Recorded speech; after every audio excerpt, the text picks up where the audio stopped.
Hey guys, welcome to another behind the scenes look at the tech that's been involved in putting on RevFest 2019.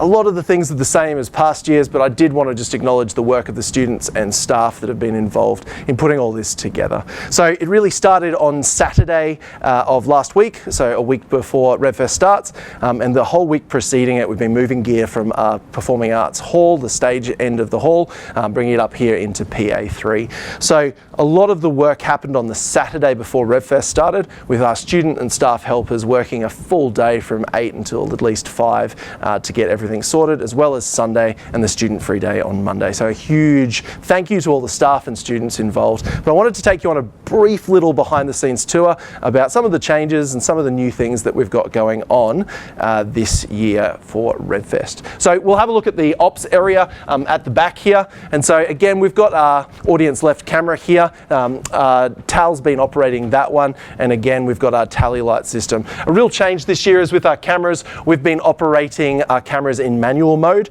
all going into our ATEM 2ME television switcher. So that's been really cool. On the controls here, the shows have been mostly directed by Georgia, and Div has been our technical switcher. A little change there, we have just put in one of the Stream Deck little I don't know, macro tool creation kit.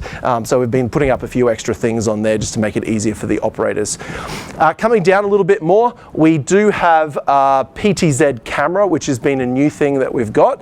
And the PTZ, we'll have a look when we get up onto the stage, is a pan tilt zoom head that we can lock off some different positions. And I'll show you that when I get the iPad control. But very similar up the back here, we've got Blackmagic Media Express capturing all of the shows directly out of our switcher. Again, we're kind of limited with resolution because of that technology, but that's what we've still been running. Patrick here again has been taking all of our sends from our digital multi-core, running Dante into Pro Tools, and edits down the shows for YouTube, a different mix there for that.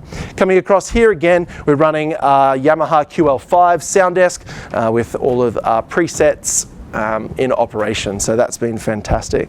And we keep moving across. We've just got our junk where we store stuff during the shows, but over here we've got Keira running our lighting, again with our Clarity LSC system.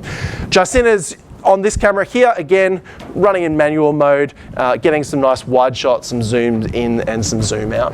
I want to show you one of the new cameras that we've got in operation for this year, and that camera is our Dolly Cam. So I'm always a big fan of picking up some things that usually cost a lot of money, but getting them cheap on eBay. And this year we picked up some dollies from a company called Glide Gear. So Jack over here has got a Dolly Cam set up, and so it's on a section of track, and Jack has the camera set off and will be able to slide along it. So I'll give you a preview of this shot up on the screen right now. You can see it gives this really nice perspective as you go across the audience. You can see the backs of people's heads, and you just get a nice movement to the shot. Very much like our other shot, which was our jib shot that we introduced a couple of years ago. So again, over on this side, we have our jib shot. Again, running our Canon XA35 on this one with a Blackmagic 4K monitor that's there. But again, this really features in a lot of the cool shots that you see where there's a bit of movement and the level of the shot moves. So it's really a great look. I'll just show you the PTZ camera. So up on the screen, our PTZ is up here, and using our iPad app that we've got here, we can simply move the camera around. And so we have the ability to zoom in on talent from that side of stage position. And we can also lock off particular shots, so we can get a wide shot of the drums that we can go to, cut to the singer, where the singer usually is, just looks black at the moment, find the piano player down here. So it gives us versatility to get a camera that just moves. In the past RevFest, we've put a student back there on one of our XA25 or 35s, but this year we've put the PTZ. Has less of a footprint and gives us a lot of versatility for set shots. So that's been the PTZ. Moving up on stage, we have our GoPros, pretty standard. We've got the keyboard GoPro here, running a Hero 5. At the front, we went with a GoPro Hero 7 for kind of a wide front of stage shot. Had mixed success, so we'll have to look at that one going forward. And also the GoPro Hero 7 has some issues outputting and recording at the same time. So we weren't aware of that until we actually got into things.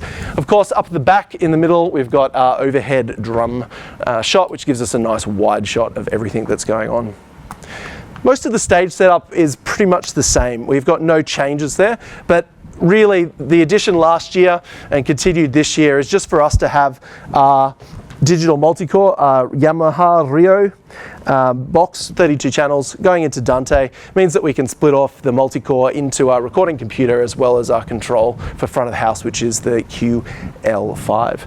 So again, most of the mics, we try and do as much of our inputs as direct, so from keyboards and bass guitars and guitars, but obviously we've got mics on the drums and a few other instruments where we don't have direct outputs. So again, I hope you've enjoyed watching the RevFest videos, all the acknowledgement of the student helpers and our tech students that have been doing it, our staff that have been involved tirelessly putting in the hours on weekends and after schools, and ultimately to all the performers. So congratulations on another great RevFest, and I'll see you next year. Bye for now.